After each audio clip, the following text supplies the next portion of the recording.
All right, gang, welcome in. I want to talk a little bit about DK Metcalf. He's officially requested a trade from the Seattle Seahawks. He's in the last year of his contract, and the Seahawks are going to grant that request. They're looking for potential locations he wants to go, where he would sign a contract with his new team, and if the compensation matches up with what the Seahawks want, they'll wind up making that move. And I do think this is going to happen.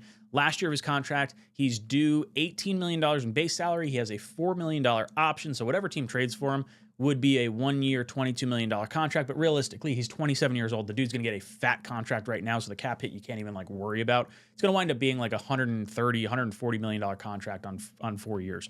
DK's going to get paid. 27 years old, stud receiver. Guy's basically had 1,000 yards every single one of his seasons. I think his low might be 900 yards. And he's always healthy. I think he's missed 2, maybe 3 games his entire career that he's been in the league. So the guy is always available, always productive. The play, when was this? I think it was the Cardinals game where Budda Baker winds up getting an interception on the goal line, and DK Metcalf runs 90 yards or something crazy like that and tracks him down. If you haven't seen the video, you got to look it up. It's one of the most insane videos I've ever seen. The guy is an absolute stud. Now, what would it take to get DK Metcalf? You got to think at the very least, a second-round pick. I don't know if it was Josina Anderson or maybe it was Diana Rossini. One of the reporters said there's a team willing to at least give up a third-round pick. And in my mind, I'm thinking yeah, of course there is.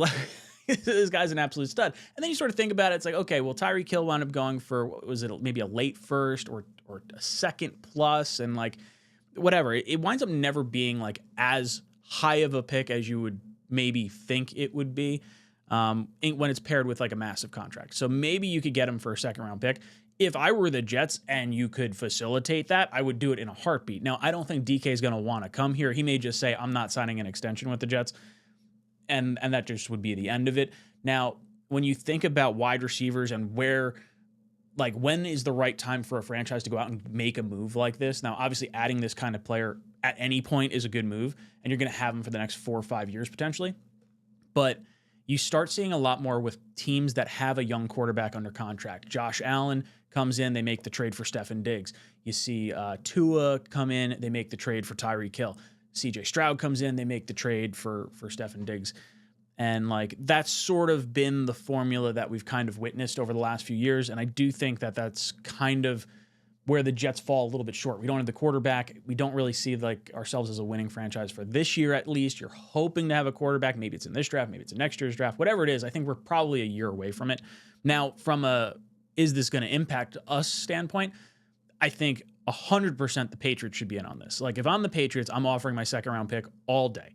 There's no teams in front of you that can really beat that offer unless the team is willing to give up a first round pick, which is entirely possible. The Texans are going to have that mid-20s or something along those lines. I could see them with Tank Dell missing the entire season. Maybe they offer a first round pick to bring him in. You got to think it's probably an AFC team more than likely. Trade him out of conference would be the preferred route. In my mind, the Commanders would be a wild team. Could you imagine that wide receiver room with Debo, DK, and McLaurin? It would be unstoppable with a franchise like that. So I don't know. I don't think the Jets are in on this. Baltimore would be another good spot. The Chiefs are probably going to get linked to him at some point.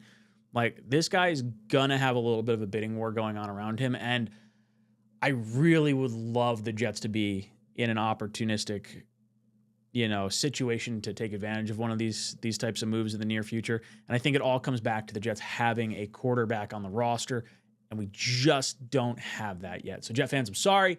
More than likely not happening for us, but let's just hope he's out of our division and he goes to some other division. Maybe it's the Chargers. They need a wide receiver help. I don't know. Let me know your thoughts in the comment section down below. What would you be willing to give up to get DK Metcalf on here? Where do you think he ultimately ends up? Let me know in the comment section down below. And as always, go Jets.